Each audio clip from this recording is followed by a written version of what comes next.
सच्चिदानंद सद्गुरु साईनाथ महाराज की जय। శ్రీ సద్గురు నిత్యానంద భగవాన్ వారి చరిత్రలో మనం గత వారం ఉడిపిలోని సంఘటనలు చెప్పుకుంటూ అక్కడ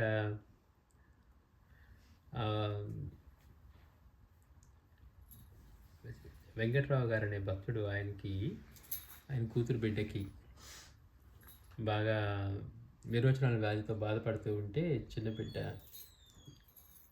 ఎన్ని చోట్ల వైద్యం చేయించడానికి తగ్గకపోవడంతో సరే ఎట్లాగో భగవాన్ దగ్గరికి అయినా వెళ్ళి ఆయన అనుగ్రహం తీసుకోవాలనుకుంటే ఆ రోజు రాత్రి అనుకుని పొద్దున వెళ్దాం అనుకుంటే భగవాన్ పొద్దునే వీళ్ళు తలుపు తీసి అరుగు మీద చూస్తే ఎవరో ఒక పక్క పలచని నల్లని వ్యక్తి కూర్చోన్నాయట. చూస్తే ఆయన భగవాన్. ఆయన సంతోషపడిపోయి వెంటనే లోపలికి వెళ్ళి ఆ బిడ్డను తీసుకొచ్చి భగవాన్ దగ్గర ఆయన ముందు పెడితే భగవాన్ తీసుకొని అతన్ని అంతా నిమరటం అట్లా చేశారట. ఒళ్ళంతా నిమిరేసరికి అతనిలో వెంటనే అప్పుడు దాకా ఉన్న రోగం ఇది తగ్గినట్టుగా కనపడుతూ ఒక్కసారిగా అతనికి ఆ విరోచనాలు బాధతో ఉన్నాడు కదా, విరోచనమైందట. అదంతా కూడా భగవాన్ మీదే అయ్యేసరికి ఇంకా వెంటనే లోపలికి వెళ్ళి వారు నీరు తీసుకొచ్చి ఒక బకెట్ తోటి భగవానికి అభిషేకం స్నానం చేయించారట. స్నానం చేసిన తర్వాత ఇంకా పిల్లవాడు నయమైపోయింది. అంటే ఇక్కడ మనం భగవాన్ ప్రేమను చూడాలి. తర్వాత ఆయన కిందే ఉండి స్పర్శిస్తే ఎలా ఉండేది, కానీ ఆయన ఒళ్ళోకి తీసుకొని అంతా చేసి ఆ తర్వాత చెప్పారట ఈరోజు అన్న సంతర్పణ చేయమని చెప్పారట భగవాన్. అతను సరే ఇతను ఈరోజు ఇక్కడ అన్న సంతర్పణ జరిగిందని ప్రకటించేసరికి 1000 మంది వచ్చి ఇంటి ముందు ఉన్నారట. వాళ్ళందరినీ చూసి కంగు తిన్నాడు ఇతను వెంకట్రావు గారు. ఇంతమందికి ఎలా మనం చేసింది ఏదో 100 మంది సరిపోద్ది అనుకుందాం, ఇన్ని 1000 మంది ఊర్లోంచి వస్తే ఎట్లా అని తను కంగారు పడితే వెళ్ళి భగవాన్ చెప్పుకుంటే భగవాన్ ఏం కంగారు పడవద్దని చెప్పి లోపలికి ఒక గరిటె తీసుకుని వెళ్ళారట. తీసుకెళ్ళి వడిన 10 దానిలో ఆ గరిటె పెట్టి తిప్పి మీరు వడ్డించండి, ఏ ఇబ్బంది లేదని. అట్లా కొన్ని 1000 మందికి ఆ రోజు అన్నసంతర్పణ చేయించారు.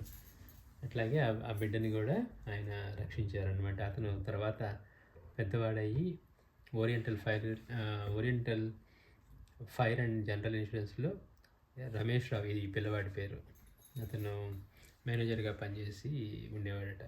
అయితే విశేషం ఏంటంటే స్వామివారి సమాధి అయిన తర్వాత రోజు ఇతనికి ఇప్పుడు ఆగస్టు 8వ తేదీ ఈయన ఆఫీస్లో ఇన్సూరెన్స్లో పనిచేస్తున్నాడు కదా, ఆఫీస్లో కూర్చొని భగవాన్ ఒక్కసారి అట్లా ఎదురు కనపడి అదృశ్యమయ్యారట. ఇదేంటి సడన్గా భగవాన్ కనపడ్డారు అనుకుంటే తర్వాత చూస్తే వారు ఆ రోజు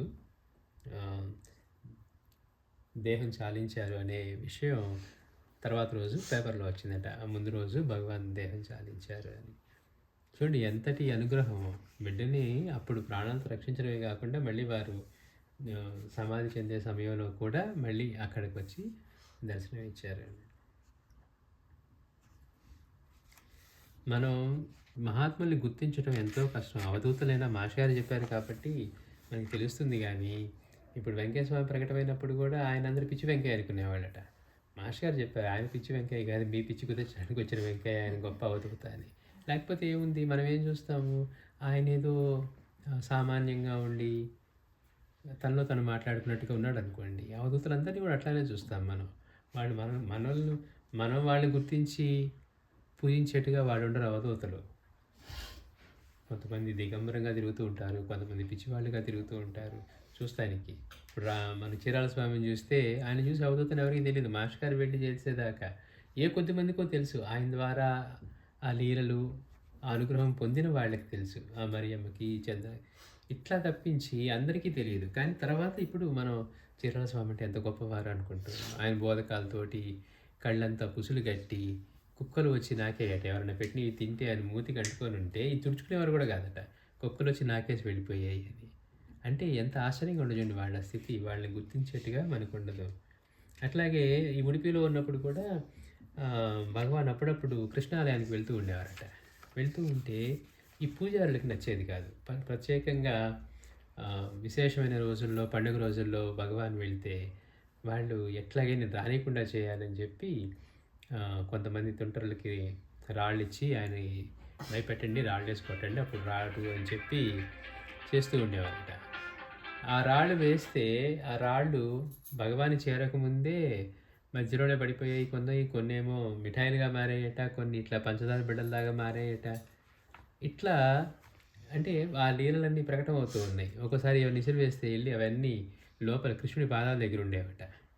అప్పుడు వీళ్ళు తెలుసుకున్నారు. అమ్మో! ఈయన సామాన్యులు కాదు అని చెప్పి. అంటే అదే ఇప్పుడు ఆయన చూస్తానికి ఎలా ఉన్నారనే దాన్ని బట్టే వాళ్ళు అందరూ కూడా ఆయన చిన్న కౌపీనం పెట్టుకొనో, ఒక్కోసారి దిగంబరంగా ఉన్నారనో, లేకపోతే నల్లని ఛాయతో ఉన్నారనో ఇలా చూస్తున్నారు. అదే ఆయన గనక ఒక మహారాజులా వచ్చారనుకోండి, ఆయన ఎంత దక్షిణలు ఇస్తారో అని పూజారులు ఎమ్మటపడేవాళ్ళు.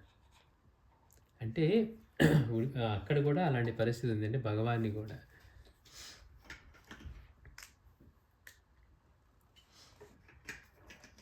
అలాగే భగవాన్ ఒక కృష్ణ భక్తుడికి ఉడిపిలో ఆయనకి ఇది ఒక అనుభవం అవుతుంది.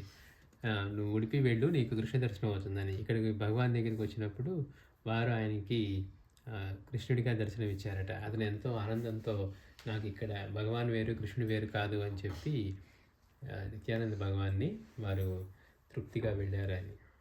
అలాగే అదే ఉడిపిలో అప్పుడప్పుడు ఈ కొన్ని తెలియని మొండి రోగాలు వస్తూ ఉండేయట. భగవాన్ అక్కడ ఉండటం వల్ల ఎన్నో రోగాల్ని మనకి బాబా గనుక పిండి జల్లి ఎన్నో మసూచి దేవతల్ని వాళ్ళని ఇవి తీసుకొని వెళ్ళమన్నారని చెప్పినట్టుగా వీరు కూడా అక్కడ ఎన్నో రోగాల్ని నియంత్రణలో పెట్టేవారట.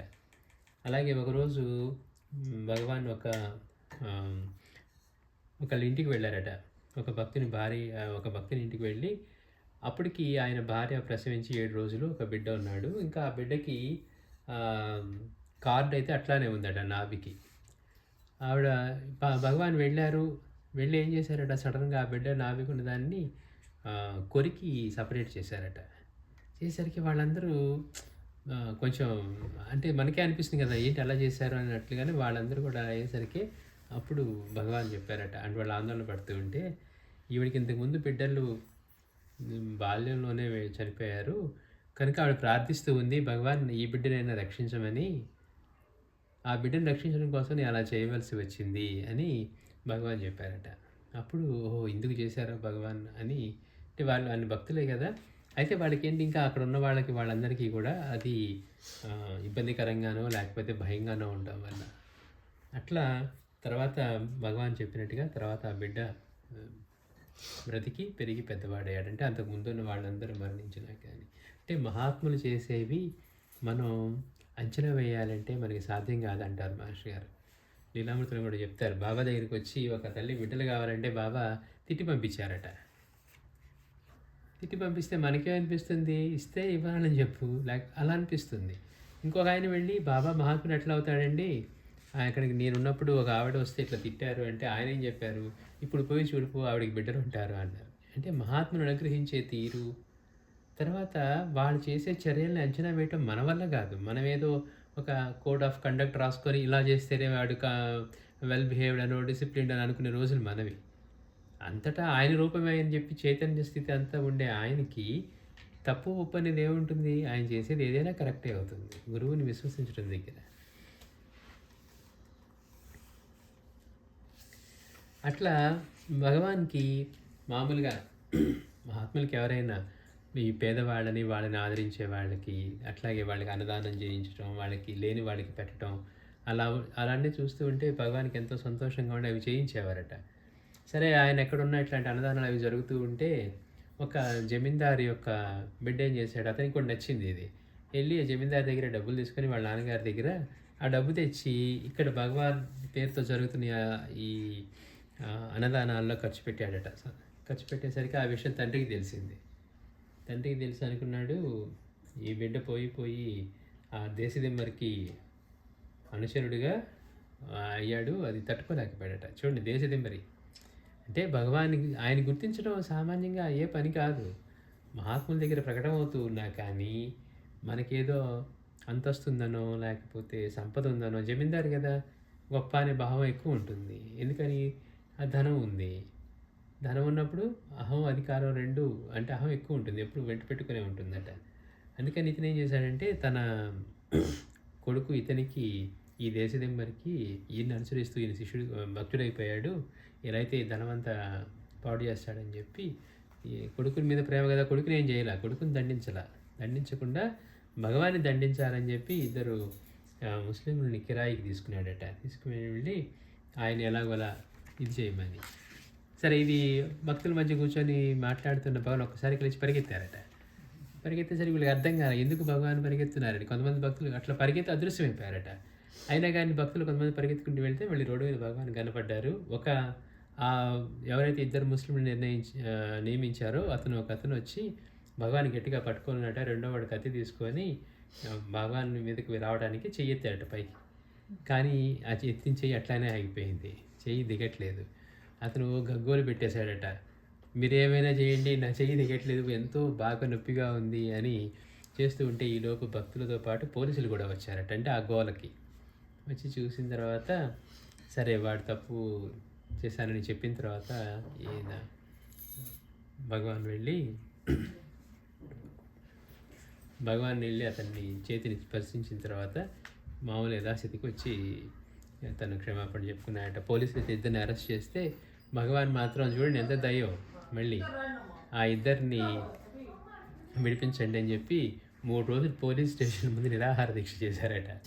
చేసి విడిపించారు. తప్పుడు తెలుసుకున్నారు వీళ్ళు కేవలం కిరాయి హంతకులే అని ఆ జమీందార్ని. కానీ ఆయన కూడా శిక్షించలేదు. అంటే మనం ముందు కూడా చూసాం, కేవలం రైలు పట్టాల మీద కూర్చొని భక్తులందరితో మాట్లాడుతూ ఉన్నారని ఆయన మీదుగా రైలు పోనిమన్నవాడు తర్వాత భక్తులైనా కానీ అతని పట్ల ఎలాంటి వాళ్ళకి కోపమే లేదనమాట. అంటే అజ్ఞానంతో చేసే పనులే ఇవన్నీ.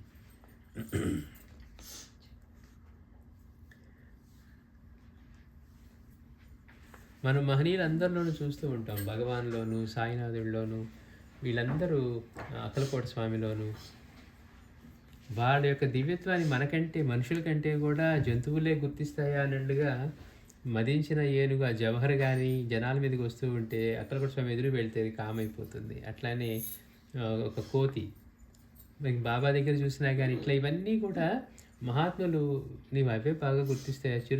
పులి చూడండి, బలహీనంగా ఉన్న అదేమీ అరవటానికి ఏం తగ్గదు కదా. బాబా ముందుకు వచ్చింది, తల దించుకుంది, ఆయన పాదాలను వాసన చూసింది, 3 సార్లు తోకను కొట్టింది, ప్రాణం విడిచింది.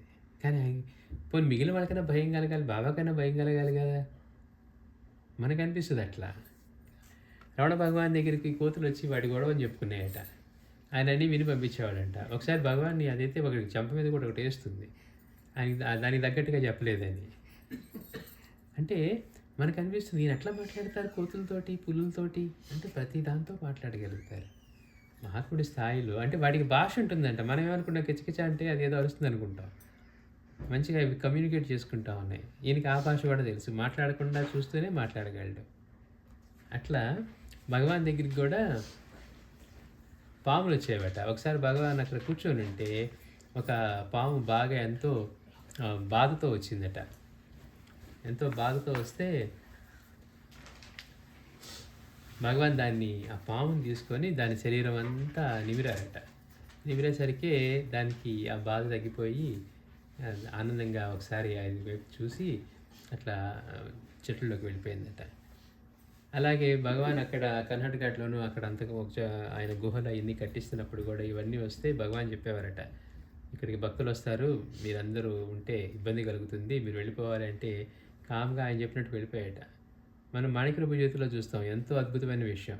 ఒక పిచ్చివాడిని పాము కరిస్తే ప్రభు అంటారు వెళ్ళి దాన్ని పిలుచుకురమ్మంటారు. భగవాన్ ప్రభు ఆజ్ఞైంది దాన్ని రమ్మని అంటారు. వినేవాళ్ళకి అర్థం కాదు, ఎట్లా పావును పిలుచుకురావటం అనుకుంటారు. కానీ ఒక భక్తుని వెళ్ళి అక్కడికి వెళ్ళి ఆ చెరువు దగ్గరికి వెళ్ళి ప్రభు ఆజ్ఞైంది, ఓ బ్రాహ్మణం గడిచిన పామ ప్రభు ఆజ్ఞైంది, ప్రభు రమ్మన్నారని అనగానే అది లేచి పరిగెత్తుకుంటూ వస్తుంది ఆయన దగ్గరికి. వస్తే ప్రభు అంటారు, ఇక్కడ నువ్వు ఉండడానికి లేదు, నువ్వు ఇక్కడి నుంచి ఖాళీ చేసి వెళ్ళాలి అంటే అది బుద్ధిమంతుడిలాగా కామ్గా వెళ్ళిపోయిందట. ఎంత ఆశ్చర్యంగా ఉంటాయో లీలలన్నీ కూడా. పాములు ఏంటండి, మాట వినటం ఏంటి, భగవాన్ ప్రభు పిలిపిస్తే అక్కడి నుంచో అది వచ్చేసింది, ఆజ్ఞైంది వచ్చేయాలి అని అంటే. అట్లాగే ఇక్కడ భగవాన్ దగ్గర కూడా ఆ గుహలు అవి తవ్విస్తున్నప్పుడు ఇక్కడ అందరూ తర్వాత జనాలు ఉంటారు, మీరుంటే ఇబ్బంది అవుతుంది, మీరు ఇంకో ప్రదేశం చూసుకోమని చెప్తే అట్లాగే అవన్నీ వెళ్ళిపోయాట. ఒకసారి భగవాన్ కూర్చొని ఉంటే ఒక పాము వచ్చిందట. ఒక పాము బాగా గోధుమ రంగులో ఉంటే భగవాన్ చూసి ఎగిరి వెళ్ళిపో అన్నారట. అంతే, అప్పటిదాకా కింద వస్తున్న పాము లేచి ఒకసారి ఎగిరిపోయిందట. అంటే ఎట్లా ఉంటుందో ఆయన మాట అంటే అలాంటి అంటే ఆ మహనీయుడే వచ్చి ఉండొచ్చు, లేకపోతే నిజంగా ఈయనే ఆ శక్తి ఇచ్చి ఉండొచ్చు. ఆయన పలికిన తర్వాత ఇంక మళ్ళీ దానికి ఎదురుండదు గదా! ఆ పాము గూడా ఎగురుకుంటా వెళ్ళిపోయిందట. ఎంత ఆశ్చర్యకరంగా ఉంటాయంటే, పాములు సైతం ఇవన్నీ గూడా వారి మాటల్ని ఎట్లా అంటే ఏం చెప్తే అవి పాటించేవి. మహాత్ములందరి దగ్గర కనపడుతుంది మనకి. క్రూర జంతువుల్లా ఉన్నా, మదించి తిరుగుతున్న ఏనుగులైనా, ఏవైనా వాళ్ళ దగ్గరికొచ్చేసరికి మళ్ళీ సౌమ్యంగా ఉండేవి. అట్లానే ఉడిపిలో ఒక భగవాన్ భక్తుడు ఒక చిలుకను పెంచుకునేవాడట. దానికి ఆ చిలుకంటే ఎంతో ప్రీతి. ఎందుకని అది కొన్ని మాటలు నేర్చుకొని చక్కగా మాటలు పలుకుతూ ఉండేదట. మనం చిలక పలుకులు అంటాం కదా, కొన్ని మాటలు నేర్చుకుంటాయి. నేర్చుకొని అవి పలుకుతూ ఉంటే అతనికి ఇంకా ప్రీతి పెరిగిపోయింది దాని మీద. మామూలు చిలకైతే వేరు. ఇంకా మాట్లాడే చిలుకంటే ఎట్లా ఉంటుంది, ఇంకా దాన్ని పంజరంలో పెట్టి రోజు ప్రాణ సమానంగా చూసుకునేవాడట. అయితే ఒకరోజు భగవాన్ వారింటికి పిలిస్తే భగవాన్ వచ్చారట. రాగానే చిలక దాని బాధంతా చెప్పుకుందట. చిలక దాని బాధ చెప్పుకుంటే భగవాన్ ఏం చేశారు, దాన్ని వదిలేసేయన్నారట. అనగానే ఇంకా సరే ఈ భక్తుడు మరి భగవాన్ చెప్పి ఎంత ప్రీతి ఉన్నా కానీ భగవాన్ చెప్పారు కదా అని చెప్పి దాన్ని ఆ పంజరం డోర్ తీయగానే అది వచ్చి భగవాన్ చుట్టూ 3 ప్రదక్షిణలు చేసి ఎగిరిపోయిందట. చూడండి ఎట్లాంటి ఆశ్చర్యంగా ఉంటాయో మనకి. అంటే ఆయన రాక కోసమే ఎదురు చూస్తూ ఉందా, వస్తే చెప్పుకుందామని. మన స్వామీజీ చరిత్రలో చెప్పుకుంటాం. హెచ్ఎండి శాస్త్రి గారి ఇంట్లో ఉండే కుక్క భగవాన్ అసలు అది ఎక్కడ తప్పించుకొని ఎట్లా వచ్చింది ఆ గదిలోకి వచ్చి ఆయన్ని అలా కన్నులతోటి చూస్తూ, ఆ తర్వాత అది ఏం పొందాల్సిందో అది పొందింది. అప్పుడు దాకా వాళ్ళతో ఉన్న అనుబంధాన్ని తెంచుకొని బయటికి వెళ్ళిపోయింది. వాళ్ళు ఒకరోజు అంటే రోజు జాగ్రత్తగా పెట్టేవాళ్ళంట. అది స్వామీజీ దగ్గరికి వెళ్ళకుండా దాన్ని కట్టి పెట్టేసినట్టుగా. అయినా కానీ తప్పించుకొని ఆయన అలా కూర్చొని ఉంటే వెళ్ళి శివుడి ముందు నందిలాగా అలా చూస్తూ కూర్చుందట.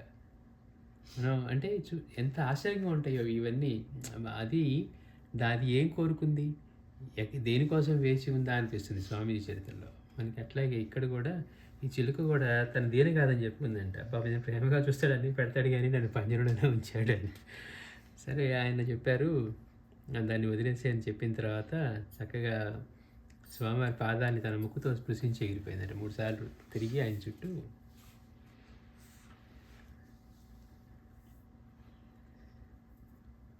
అట్లాగే మనకి రమణ భగవాన్ ఆశ్రమంలో లక్ష్మి అనే గోవు ఉండేది.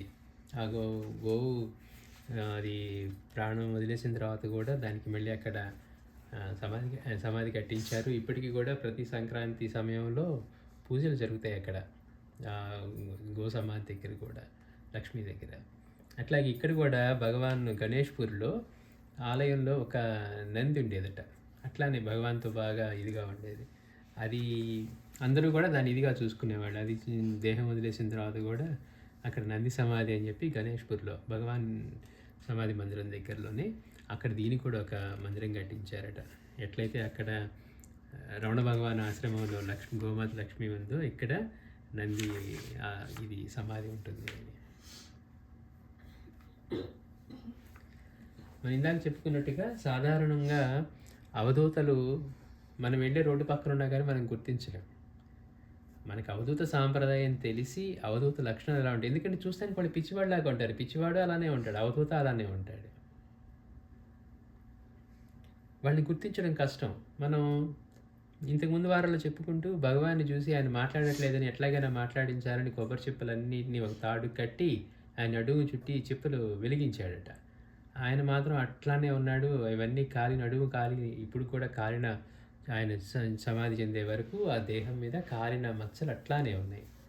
అంటే మన పిచ్చి ఎట్లా ఉంటుందో చూడండి, తాగుబోతులు ఇలా. అలానే ఇక్కడ పడుభద్ర అనే ప్రదేశంలో కర్ణాటకలో అక్కడ భగవాన్ ఉన్నప్పుడు వారి స్థితి ఎలా ఉంటుంది, ఎప్పుడు కూడా అంతర్ముఖులైపోయారట. రోడ్డు మీద నడుస్తూ అలానే ఆగిపోయారంట. అంటే ఆయన నుంచొని ఉన్నారా కూర్చొని ఉన్నారా కూడా తెలియని స్థితిలో ఉండేవారట. అంటే ఏంటి, అంతటి తీవ్రమైన సమాధి స్థితిలో ఉండేవారు. ఎప్పుడు ఆత్మానందంలో ఉండేవారు. తన దేహానికి ఏదైనా జరుగుతుందా, దేహానికి జరగట్లేదా అని. ఇట్లా ఆయన చూసి ఒకడు ఏం చేశాడంటే పిచ్చివాడు, ఈ దక్షిణ కర్ణాటకలో అక్కడ భగవాన్ ఉన్నప్పుడు ఒక దుర్మార్గుడు ఏం చేశాడు, ఒక గుడ్డని కిరోసిన్లో తడిపి భగవాన్ చేతులకి పెట్టి ఆయన ఇలా అంతర్ముఖులై ఉన్నారు. ఆయనకి అది కట్టి వెలిగించాడట. వెలిగించేసరికి ఆయన మాత్రం అట్లానే కదలకుండానే ఉన్నారు. అది బాగా మంటలంతా కూడా భయంకరంగా వచ్చినా ఈయన మాత్రం నిశ్శబ్దంగా ఉన్నారంట. అయితే ఎవరైతే ఇది కాల్చారో వాడి శరీరం కాలటం మొదలుపెట్టిందట. చూడండి, శరీరం కాలటం మొదలుపెట్టేసరికి ఇంకా తట్టుకోలేక అతను కింద పడి ఆయన్ని రక్షించమని కోరుకున్న తర్వాత అప్పుడు ఉపశమనించిందని. అంటే వాళ్ళ మానాన వాళ్ళు ప్రశాంతంగా ఉన్న వాళ్ళని కదిలిచ్చి ఇట్లా మహాత్ముల్ని ఇలా చేసి వాళ్ళే ఇబ్బందులు పాలయ్యారు. దీనికి ఉదాహరణగా చెప్తూ మనకి గొప్ప అవధూతైన సదాశివ బ్రహ్మేంద్ర స్వామి వారు కూడా అంతే. వారు ఒక భూగర్భంలో ఒక దానిలో తీవ్రమైన సమాధిలో ఉన్నారట. ఆ పొలం దున్నుతూ ఉంటే కొంచెం లోపలికి వెళ్ళేసరికి ఆ నాగలి తగిలి ఆయన నుంచి రక్తం కారుతూ వచ్చిందట. కానీ ఆయన మేలుకొని బయటికి రాలా. అంటే గుహలో ఉన్నారు, కింద పైన పొలం.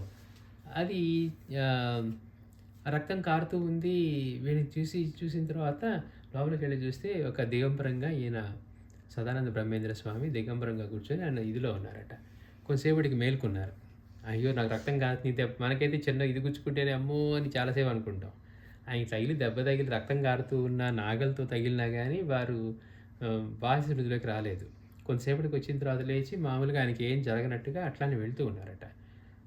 అక్కడప్పుడు ఉన్న నవాబులు వాళ్ళేంటి జనరల్గా అట్లా కనుక మనకి బాబాచితులో కూడా ఉంటుంది. మనం ఎందుకు బాబా అతని నగ్నంగా నువ్వు ఇప్పుడు బట్టలు విడిచిపోవని చెప్తారు. చునీలాల్కి ఆసారాం భగత్కి చెప్తారు. అంతా ఇప్పుడు బాగుంది భేష్, ఇప్పుడు నువ్వు వెళ్ళంటే అప్పుడు అంటే గురువు ఆజ్ఞను పాటించడం కోసం అది ప్రమాదకరం అని తెలిసినా అతను చేస్తాడు. మిత్రుడికి బట్టలు ఇచ్చి ఇంట్లో చేర్చు అని చెప్పి రోడ్ల మీద పరిగెత్తాడట. ఇక్కడ ఇతను ఈ శివ బ్రహ్మేంద్ర స్వామిని ఇట్లా నగ్నంగా నడుచుకుంటూ వెళ్తున్నాడట. ప్రపంచంతో ఆయనకి పని లేదు, ఆయన ఆత్మానందంలో ఉన్నాడు. ఆయనకి చేయి రక్తం కారుతుందా, తలకి దెబ్బ తగిలిందా అనే స్థితే ఉండదు వాళ్ళకి. అంటే ఈ దేహం ఒకటి ఉందని వాళ్ళకి గుర్తు కూడా ఉండదు. వెళ్తూ ఉంటే ఇంక నవాబు కోపం వచ్చిందట. కోపం వచ్చి ఆయన చేయి నరికించండి అన్నాడట. అనేసరికి వచ్చి ఆయన చేయి నరికేశారట. ఆయన నడుస్తూ వెళ్తున్నారు, కత్తి తీసుకొని చేయి నరికేశారు. నరికి వేస్తే అది అయ్యో నా చేయి తగిలింది, నా వేడి తగిలిందని లేదు, ఆయన అలానే ఆనందంలో వెళ్ళిపోతున్నారట. అది చూసి నవాబుకి పిచ్చి పట్టింది.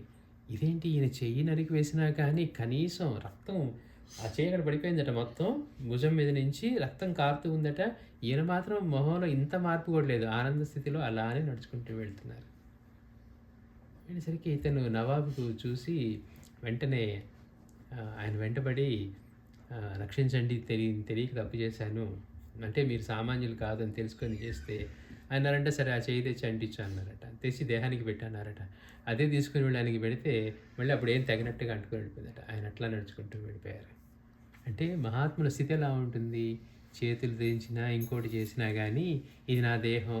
రమణ భగవాన్ కూడా చూస్తాం, భగవాన్ మీకు ఆపరేషన్ చేయాలి, అనస్థీషియా ఇస్తామన్నారట. మీరు చేసేది శరీరానికి కదా, నేను కూడా చూస్తాను చేయండి అన్నారు. రమణుడికి కాదు కదా మీరు చేసేది, రమణ భగవాన్ శరీరానికి అని అన్ని గంటల సేపు ఆయనకి కంఠానికి ఇది చేస్తూ ఉన్నా, లేకపోతే ఆపరేషన్ చేస్తూ ఉన్నా అట్లానే చూస్తూ ఉండేవారట మౌనంగా.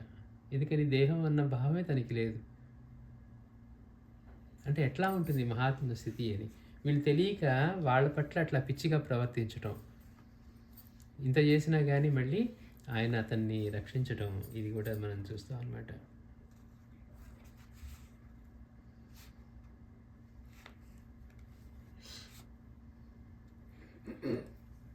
అట్లాగే ఈ వడపత్రిలో ఉన్నప్పుడు భగవాన్ ఒక వీధిలో నడుచుకుంటూ వెళ్తున్నారట.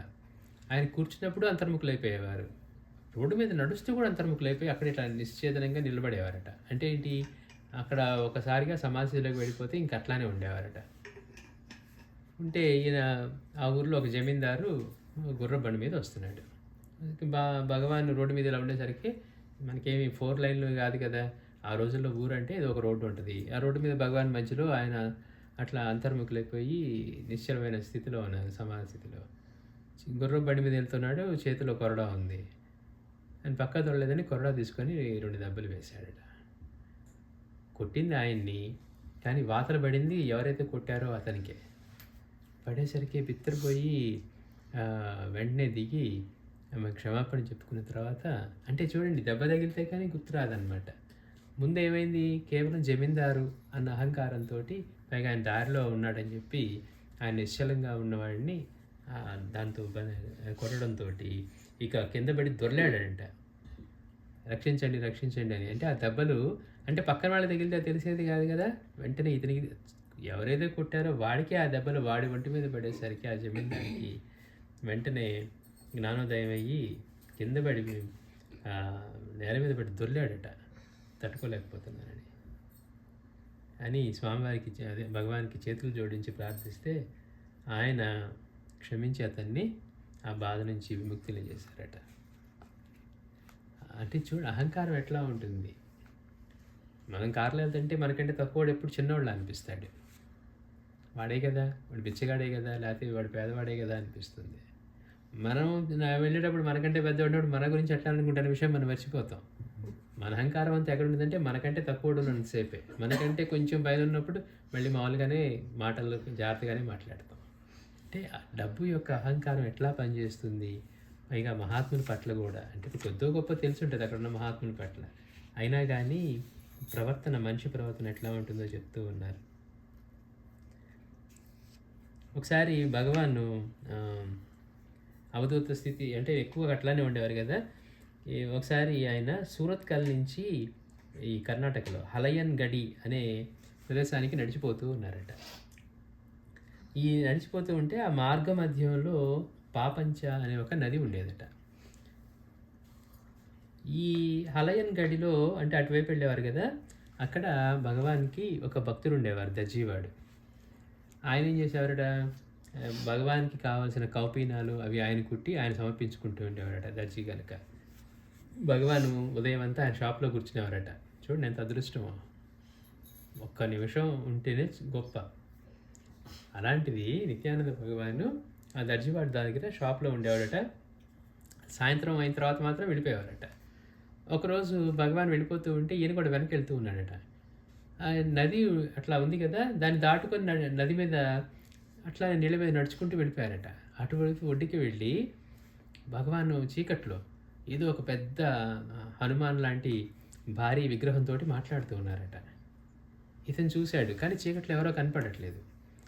భయపడిపోయాడు. అమ్మో ఈయన సామాన్యుడు కాదు, నది మీద ఏమో ఇట్లా నీళ్ళ మీద నడుచుకుంటూ వెళ్ళిపోయాడు. అటువైపు వెళ్తే ఆయన ఎవరో పెద్ద ఆకారంతో మాట్లాడారు, ఆయన వెళ్ళిపోయారు అని అనుకున్నారట. అనుకొని సరే ఇంటికి వెనక్కి తిరిగి భయంతో ఇంటికి వచ్చేసి తలుపు తీస్తుంటే భుజం మీద ఎవరు చేయేశారట. ఉలిక్కిపడి చూస్తే భగవాన్ ఉన్నారట. భగవాన్ ఉండి నువ్వు చూసింది ఎవరికి చెప్పకు అని చెప్పారట. అట్లాగే భగవాన్ నేను ఎవరికి చెప్పనన్నాడు. కానీ 3 రోజులు అయిన తర్వాత ఆయన భార్యకి మాత్రం చెప్పకుండా ఉండలేకపోయాడు. చూసిన మనకి ఏదైనా చెప్తే కదా మనకి, ఆయన అక్కడ మాట ఇచ్చాడు చెప్పనని. కొన్ని నేను చెప్పకుండా ఉంటానని అలా చెప్పలేదు.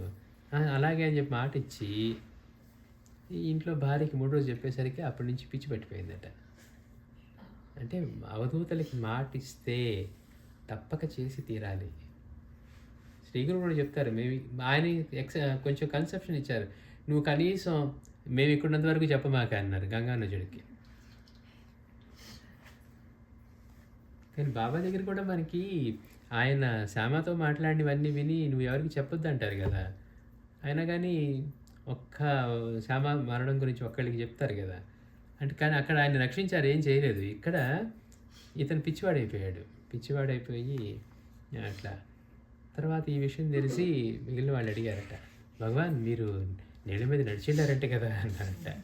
ఏముంది పాపం నేను అట్లా నడిచి వెళ్ళటం వల్ల ఆ పడవవాడికి రావాల్సిన కిరాయి రాలేదు అంతే కదా అన్నారంట.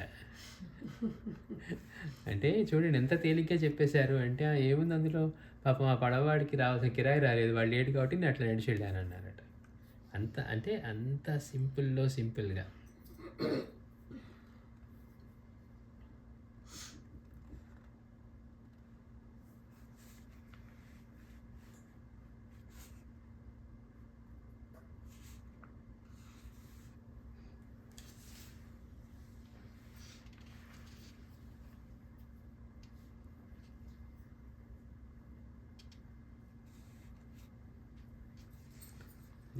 ఎన్ని లీలలు ఇలా ఉన్నాయంటే మనకి మహాత్ముల్ని గుర్తించడం అనేది ఎంత కష్టం అంటే అసలు వాళ్ళ రూపాన్ని చూసే మనం ముందు వెనకడుగేస్తాం.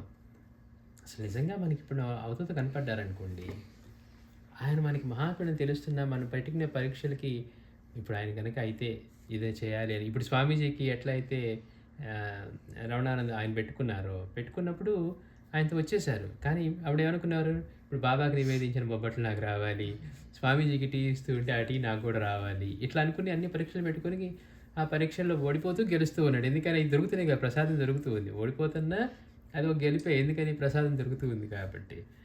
ఈ జనరల్‌గా మనకిప్పుడు ఇంత తెలుసుకున్న తర్వాత అవధూతలు ఇలా ఉంటారని కనపడిన తర్వాత ఒక 10 మంది పక్కన ఉన్నారనుకోండి, మనం నిజంగా వెళ్ళి ఆయన మురికాలు పక్కన కూర్చొనున్నాడు.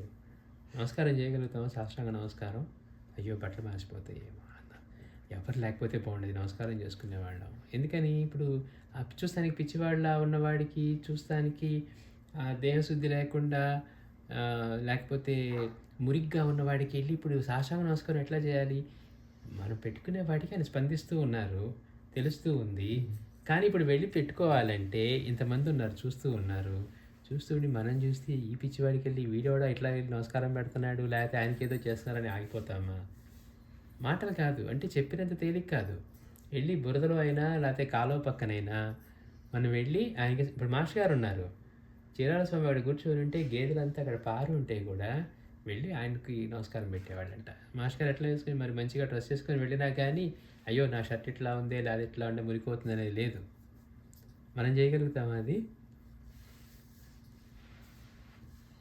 అంటే వాళ్ళని గుర్తించడం ఎంత కష్టం. అదే ఎవరో మఠం నుంచి ఎవరో వచ్చారంటే అండి, వాళ్ళంటండి వీళ్ళంటే ఏదో అసలు మామూలుగా మంచిగా డ్రెస్ చేసుకొని మనం కూడా వెళ్ళి దూరం నుంచి అయినా నమస్కారం పెట్టుకొని తెలిసిన వాళ్ళు ఉంటే పాద నమస్కారం ఇట్లా చేస్తాం. కానీ మన స్థితిని మార్చగలిగిన అవధూత అక్కడ ఉన్నా కానీ వాళ్ళని గుర్తించటం, వాళ్ళని సేవించటం, అంటే మనలో పరిపక్వత రాకుండా వాడెవడో అనుకుంటే నాకేంటి, నా జీవితాన్ని మార్చేయగలిగిన ఆయన. ఇప్పుడు పక్కన నుంచి చూస్తున్నారండి, మీరేంటి వెళ్ళి ఆయన పాదాల మీద పడ్డారని పిచ్చివాడిలాగుంటే అన్నారనుకోండి, ఈ అనేవాడు మన జీవితాన్ని మార్చడు. వాడి దగ్గరికి వెళ్ళి రేపు ఒక 10,000 కావాలని అడగండి, ఇప్పుడు నా దగ్గర లేవంటాడు. అంటే మనకి ఇంత మేలు కూడా చేయలేడు. అదే అవధూతలైతే వాళ్ళ అనుగ్రహం పొందితే క్షణంలో మార్చగలరు జీవితాన్ని. ఇక తీసుకోపో అంటే ఎట్లయితే మహాత్ముడు అయిపోతారు, లేకపోతే అలాంటి స్థితి కలుగుతుందో అట్లాగా.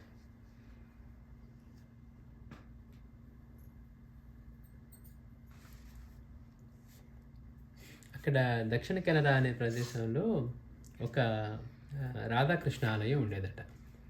అక్కడ ఒక భక్తుడు ఆ రోజు జన్మాష్టమి అవటం వల్ల సమయం అంతా అక్కడే గడుపుతూ ఉన్నాడట. గడుపుతూ ఉంటే ఆ రోజు జన్మాష్టమి ఈయన ఏం చేశారు, భగవాన్ వెళ్ళారట. వెళ్ళి అట్లా గర్భగుడిలోకి వెళ్ళి అట్లా మాయమైపోయారట. ఖండోబాలోకి బాబా వెళ్తారు కదా, ఖండోబా మందిరంలో చూస్తూ ఉన్నప్పుడే బాబా అట్లా వెళ్ళి మళ్ళీ కొంచెంసేపు వెనక్కి వస్తే ఒకవేళ బాబా అంత విగ్రహం వెనక్కి వెళ్ళారా అని చూస్తాడు. అట్లాగా ఇక్కడ వీరు కూడా ఆ రాధాకృష్ణ మందిరంలోకి వెళ్ళి ఆ కృష్ణుడి విగ్రహంలోకి అట్లా వెళ్ళిపోయారట. వెళ్ళి ఆయన అంతర్ధారం అయిపోయారు. అక్కడ చూసిన ఈ భక్తుడు ఆశ్చర్యపోయాడు. మళ్ళీ కొంచెంసేపటికి ఆయన అందులోంచే వచ్చారట. అలాగని నేను అనుకున్నట్టుగా కాదు ఈయన, ఈ నిత్యానంద భగవాను కృష్ణుడు ఒక్కరే, ఆయనే ఈయన, ఇద్దరికి భేదమే లేదని చెప్పి వారికి సాష్టాంగ నమస్కారం చేసి ప్రార్థించారట. అట్లా అంటే ఎన్ని చోట్ల కృష్ణ భక్తులకి నిత్యానంద భగవాను అట్లా కృష్ణుడిగా అనుభవం ఇవ్వటం, దర్శనం ఇవ్వటం. కానీ చూడండి ఇప్పుడు ఆయన భగవాన్ని చూస్తే మామూలుగా రూపంగా చూసి ఆయన ఏమనుకుంటారు, నల్లగా ఉన్నాడండి. ఇప్పుడు ఆయన కూడా అంటారు, స్వామీజీతో అన్నప్పుడే అంటారు, శివ నీదేమో సుందర రూపం, నేను పొట్టిగా ఉంటాను, నల్లగా ఉంటాను, లక్షణం అందుకే నీకు ఎక్కువ వేశారని నాకు తక్కువ వేశారని కూడా మన అంటే చూసే రూపాన్ని బట్టి మనం జనాలు ఎట్లా ట్రీట్ చేస్తారనేది కూడా.